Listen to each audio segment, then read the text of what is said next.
So I've mentioned before that the Christy knife has been in pretty much constant production since the 1930s by the same Christy family. And there have been a few subtle changes over the years. And I was able to get some information from Randy Christy, who is the current owner of the company and maker of the knives, about when those changes were made and who came up with them. And it turns out most of those were implemented by Earl B. Christy, who was the third generation owner of the company. Randy is now the fourth generation running the company. And most of those changes were done in the 60s. The most obvious one, at least the one that jumped out to me, is the button.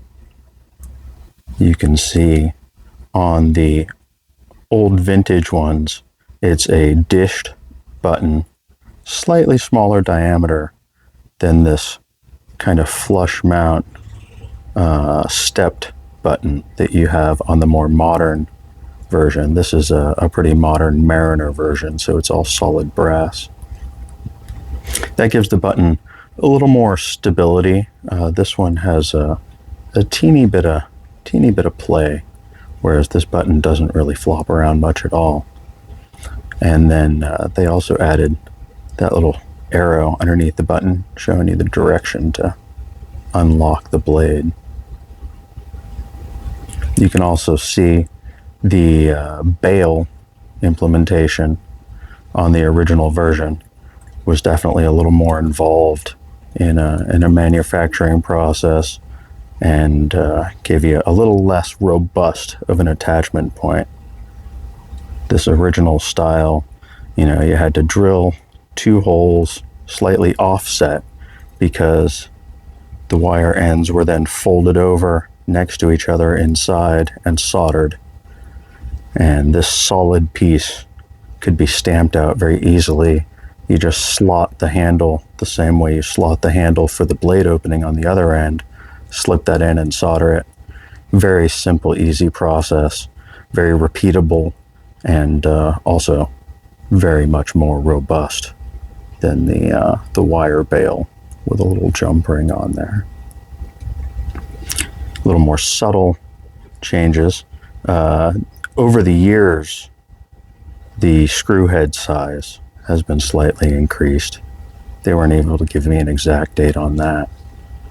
And another really subtle change was the blade material. On the old ones, vintage ones, original ones, the blade material is a high carbon steel with a nickel plating to avoid corrosion. And in the 60s, Earl upgraded the blade steel to an ultra modern stainless steel, surgical stainless steel, which would be either a 420 or a 440 stainless, most likely. That was pretty cutting edge at the time. Cutting edge. It's also a very subtle change, but the blade stock on the stainless ones is just slightly thicker. This one comes out at like 23 thousandths after the nickel plating. And this one, I believe, came in at 35 thousandths. Still very, very thin, slicey stock. Especially with, this old one has a very traditional, just blended convex grind down to the cutting edge to thin it out slightly. And these modern ones have a really wicked, actually hollow ground bevel that then has just the tiniest of micro apex right there, just to knock down the burr. Basically, they're pretty much zero ground from the factory. Incredibly slicey blades. These things sail through boxes like a box cutter, which makes sense given that I think most box cutter blades are about 35 thousandths thick too.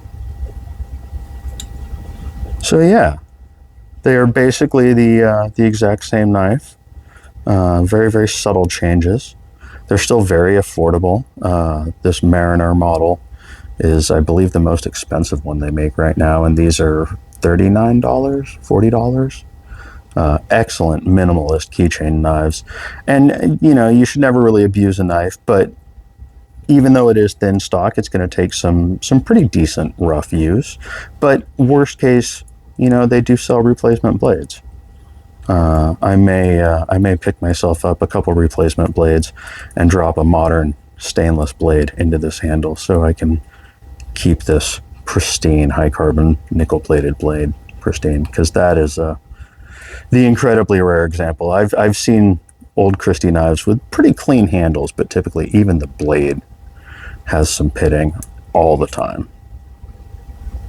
But yeah, that is a look at a vintage pre-1960s, pre-Earl B. Christie upgrade version, and then the modernized stainless steel blade current pattern.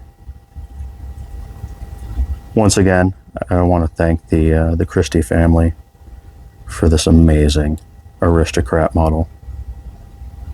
I'm still blown away. It is so nice. So yeah, there you go. Just a neat little side-by-side Sunday.